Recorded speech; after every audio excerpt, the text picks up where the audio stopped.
Guys, मैं आपको आज इस वीडियो में बोर्ड की दृष्टि से आने वाले जो महत्वपूर्ण प्रश्नों की एक श्रृंखला है उसके साथ मैं आप लोगों के सामने उपस्थित हुआ हूं और बोर्ड में आने वाले यानी बोर्ड परीक्षा में आने वाले महत्वपूर्ण प्रश्नों के साथ उनकी चर्चा करूंगा।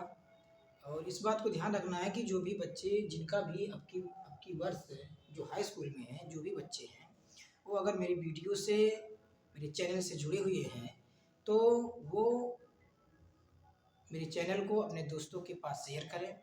और इसके साथ ही साथ अगर आप चैनल पे नए हैं तो चैनल को भी आप जो है सब्सक्राइब कर लीजिए। और अगर आप मेरे चैनल से जुड़े हुए हैं तो आप जो है सही स्थान से जुड़े हुए हैं जहां पर मैं आपको जो है बोर्ड में आने वाले महत्वपूर्ण प्रश्नों की, ठीक है ना, श्रृंखला का मैं जो है आपके सामने आगाज़ करूंगा।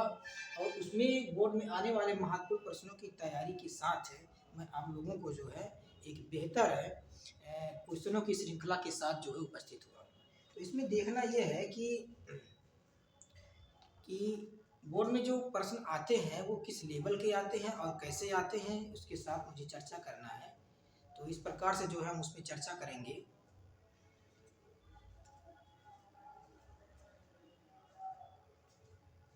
चर्चा करने की विषय यह है कि जो बोर्ड में आए हुए प्रश्न है, जैसे कुछ महत्वपूर्ण प्रश्नों के साथ मैं लिखूंगा। आपका पहला क्वेश्चन जो आपका है निर्देशांक ज्यामिति से है, जिसे आप कहा जाता है निर्देशांक ज्यामिति।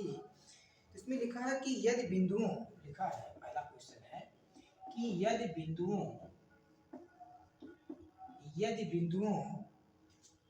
2, -3 तथा 2, तथा 10, y के बीच की दूरी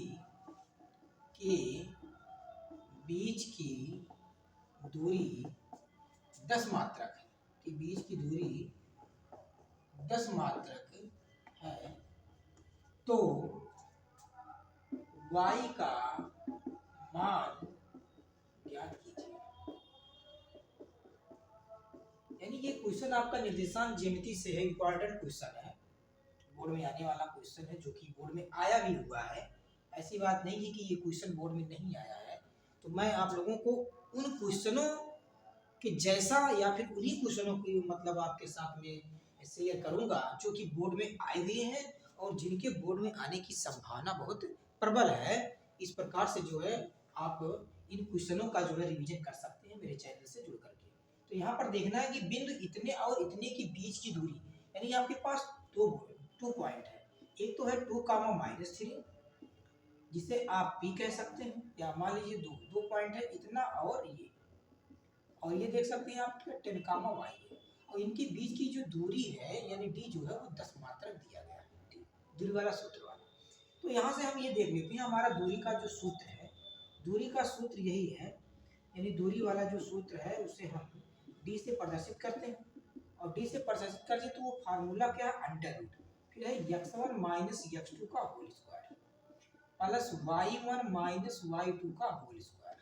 ठीक, अब यहाँ पर देख लो हम क्या करते हैं, ये पहला हमारा x1 होता है, दूसरा y1, और यहाँ पर ये x2 होता है और दूसरा y2, ठीक है ना। तो यहाँ पर ये x1 हो गया, y1, x2 और y2, और d हमको मालूम है 10 मात्रक, तो यहाँ d के जगह पे हम 10 रख लेंगे। उसके बाद में फार्मूला आपका x1 का वैल्यू कितना है 2 माइनस, और उसके बाद में x2 कितना है 10 का होल स्क्वायर प्लस। अब देखिए ध्यान ये देना है कि यहाँ पर y1 - y2 लिखा हुआ है, लेकिन हम पहले y को पहले लिखेंगे क्योंकि हमारा जो है, ताकि फार्मूला ओपन करने में दिक्कत ना हो। तो ये पहले हम y लिख लेते हैं, y क्योंकि स्क्वायर लगा उससे कोई मतलब नहीं है, वो सही हो जाएगा आपका। तो y हमने लिख लिया। उसके बाद में क्या है, माइनस यहाँ भी है, माइनस यहाँ, माइनस करके प्लस हो जाएगा, +3 का होल स्क्वायर, ये हो गया आपका। अब स्क्वायर, अब देखो स्क्वायर जब इधर आएगा, यानी कि ये जब स्क्वायर इधर आएगा आपका, तो यहाँ हो जाएगा आपका ये 10, यानी 10 का स्क्वायर हो जाएगा। तो 10 का स्क्वायर हो जाएगा, फिर ये हो जाएगा 10 में से 2 घटाएंगे तो 8 का स्क्वायर हो जाएगा, और प्लस ये हो गया आपका y + 3 का होल स्क्वायर। 10 का स्क्वायर आप जानते हैं 100 होता है, 8 का स्क्वायर कितना होता है 64 होता है, प्लस इसे a + b के होल स्क्वायर से हम ओपन करेंगे। a + b के होल स्क्वायर से जब ओपन करेंगे तो यहाँ फार्मूला लगता है ए का स्क्वायर का मतलब वाई का स्क्वायर प्लस बी का स्क्वायर का मतलब 3 का स्क्वायर और प्लस 2 ए का मतलब हो गया वाई और बी का मतलब हो गया 3, मानी A square plus B square plus 2 A B. So हमने वो भी कर दिया। अब एक काम हमें ये करना है कि हमको 100 में से मान लीजिए हम 100 में से अगर घटा देते हैं 64 को, तो आपका हो जाएगा वाई स्क्वायर प्लस का हो गया 9 और प्लस का हो जाएगा 6y। अब यहाँ से अगर घटाते हैं तो 64 है, यानी कि जो बचेगा 10 में से 4 जाएगा तो 6 बचेगा और 9 में से यहाँ से यानी 36 बच जाएगा आपका।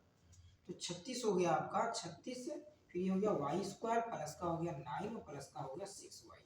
अब यहाँ से हमें ये देखना है कि हमको 36 को उधर लेके जाना है, और 36 जब उधर लेके जाएंगे हम तो हमारा हो जाएगा कि वाई स्क्वायर प्लस का 6y और प्लस का 9, 36 इधर से इधर आएगा तो माइनस हो जाएगा, माइनस का इक्वल टू 0। तो वाई स्क्वायर प्लस का 6y, 36 में से 9 घटाएंगे तो 9 से यानी 27 बचेगा इक्वल टू 0। अब देखिए हमें क्या करना है, हमें गुणनखंड करना है। गुणनखंड करेंगे तो गुणनखंड करने के बाद अब यहाँ पर देखो 27 से 27 को दो पार्ट में तोड़ना है, 27 को दो पार्ट में तोड़ना है कि दो संख्याओं में कि जिनका मतलब गुणा करने पर, तो 27 को जब दो पार्ट में तोड़ेंगे तो यहाँ पर हमारा हो जाएगा आपका मतलब 3 9 27, 3 और 9, 3 और 9 में जब तोड़ देंगे तो 9 में से 3 घटाएंगे 6 हो जाएगा। तो वाई स्क्वायर प्लस का हो जाएगा आपका 9y और माइनस का 3y और माइनस का 27 इक्वल टू 0।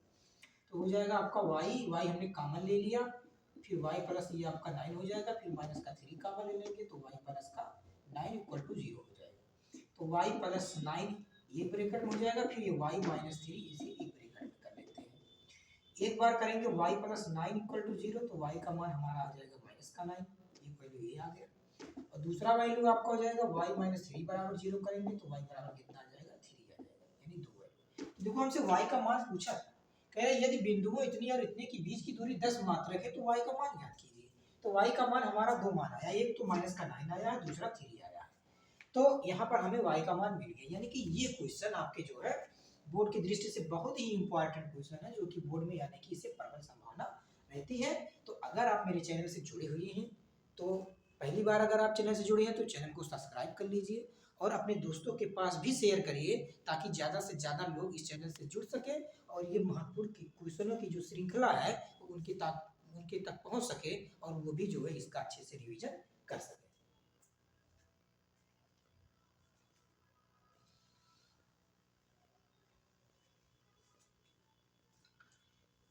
इसके बाद हम नेक्स्ट क्वेश्चन देखते हैं, अगला क्वेश्चन देखते हैं। अगला क्वेश्चन हमारा इसी प्रकार से है, अगले क्वेश्चन का हम रिवीजन करते हैं।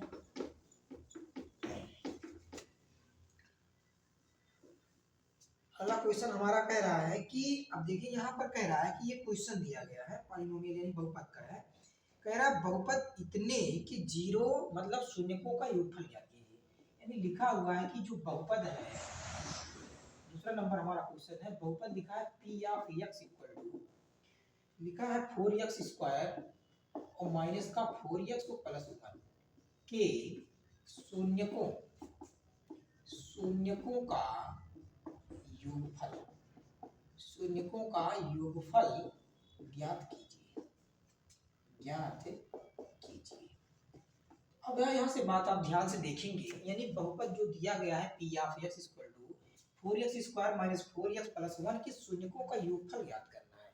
तो शून्यकों का योगफल ज्ञात करने के लिए हमारा फार्मूला होता है, हमने आपको बताया गया है कि पॉलिनोमियल यानी बहुपद वाले चैप्टर में आपको बताया गया है कि अगर कोई बहुपद दिया गया है तो अगर द्विघात का बहुपद है तो उसके शून्यकों का योगफल और गुणनफल का एक फार्मूला होता है, जो कि उसी फार्मूले के आधार पर यहाँ पर निकलेगा।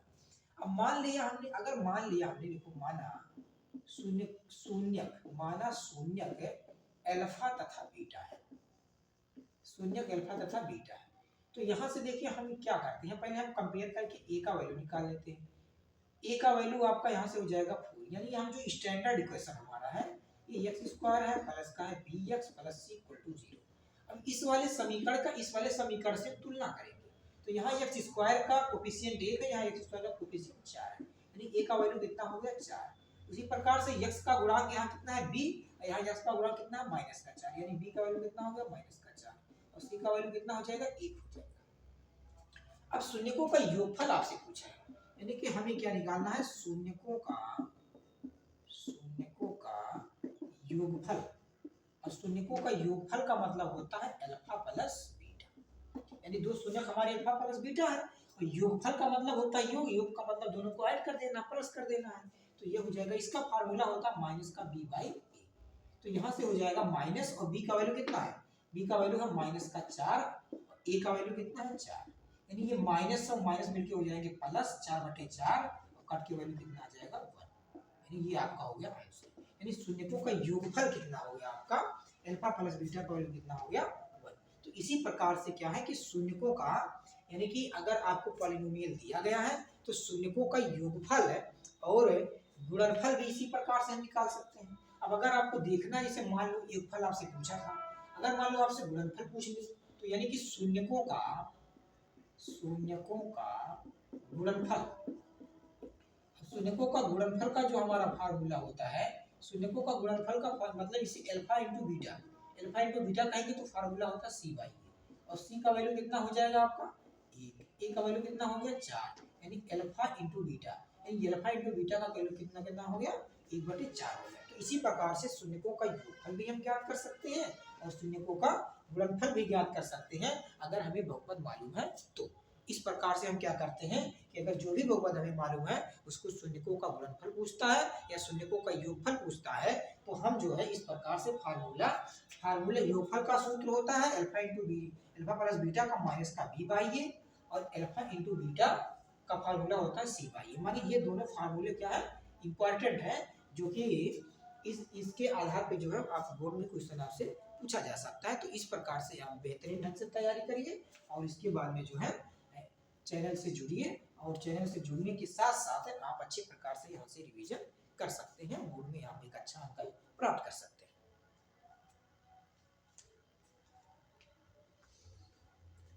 इसके साथ ही साथ मैं दूसरा क्वेश्चन देखता हूँ। दूसरा क्वेश्चन हमारा इसी प्रकार से कुछ होगा।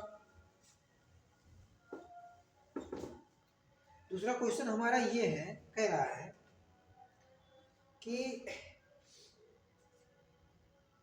इफ, माने कि आप देख लीजिए, कह रहा है कि 26 और 157, मतलब कह रहा है कि देखो क्वेश्चन हमारा जो तीसरा आपका है, कह रहा है 26 तथा 156 का लासा, यानी 26 तथा 156 का लासा 156 है, तो मासा ज्ञात कीजिए, ये क्वेश्चन आपका, यानी 26 तथा 156 का लासा कितना है, 156 है, तो हमको क्या ज्ञात करना है, मासा ज्ञात करना है। तो इसके लिए देखो हमने आपको एक फार्मूला बताया है, फार्मूला उसमें क्या होता है, आपको फार्मूला की जानकारी होनी चाहिए कि दो संख्याओं के गुणनफल और लासा मासा के बीच में एक संबंध होता है। उसी संबंध की सहायता से हम जो है, उसी फार्मूले की सहायता से हम क्या करते हैं, बहुत आसानी से, बहुत इजी तरीके से जो है इसको हम जो है सेकेंडों में इस क्वेश्चन को हम कर सकते हैं, बहुत फास्टली करेंगे। तो देख लीजिए, अगर आपको फार्मूला याद है तो आप बहुत फास्ट कर पाएंगे, और अगर फार्मूला आपको नहीं याद है तो थोड़ा सा आपको समय लगेगा उस पर विचार करने के लिए। तो देखिए फार्मूला हमारा क्या है, हमारा फार्मूला है कि लासा और गुणे मासा बराबर आपका कितना होता है, पहली संख्या और गुणे दूसरी संख्या। तो अब देखो यहाँ पर दिया, मतलब 26 और 156 का लासा 156 है, यानी 56 इसका क्या है, लासा है, और मासा आपसे पूछा होगा। पहली संख्या कह रहा है कि 26 तथा 156, इसका मतलब पहली संख्या 26 हो गई और दूसरी संख्या कितनी हो गई, 156 हो गई।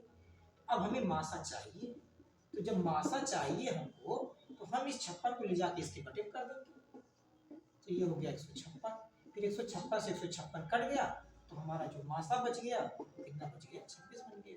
ये हमारा क्या हो गया, आंसर। तो इसी प्रकार से आप जो है बेहतरीन ढंग से जो है क्वेश्चनों की तैयारी आप कर सकते हैं, और हमारे चैनल से जुड़ करके आप अच्छे से तैयारी कर सकते हैं। इसलिए आप अगर हमारे चैनल से पहली बार जुड़े हैं तो चैनल को सब्सक्राइब कर लीजिए, और अपने दोस्तों के पास भी ज़्यादा से ज़्यादा शेयर करिए। और वीडियो अगर अच्छी लगी हो तो उसको लाइक करिए और उसके बाद में उसमें कमेंट भी करिए। जो भी आपको क्वेरी करना है उसमें कमेंट भी दीजिए, हम जो है उसका आंसर देने का प्रयास करेंगे। Thank you.